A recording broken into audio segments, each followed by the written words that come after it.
Unatafuta unga mbadala wa lishe bora kwa afya yako?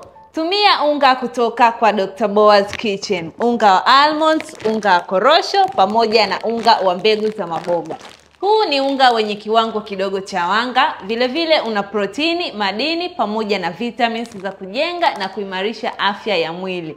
Unga huu unaweza kuutumia kwenye mapishi mbalimbali kama vile kutengeneza uji, chapati, mikate na hata waffles. Hata kwa kuweka kwenye mboga za majani, rosti la nyama au samaki. Ni mzuri kwa watoto na watu wazima pia. Unaweza kuupata unga huu kwa kutupigia simu kwa namba inayopita hapo chini. Tupigie tuweze kukuhudumia.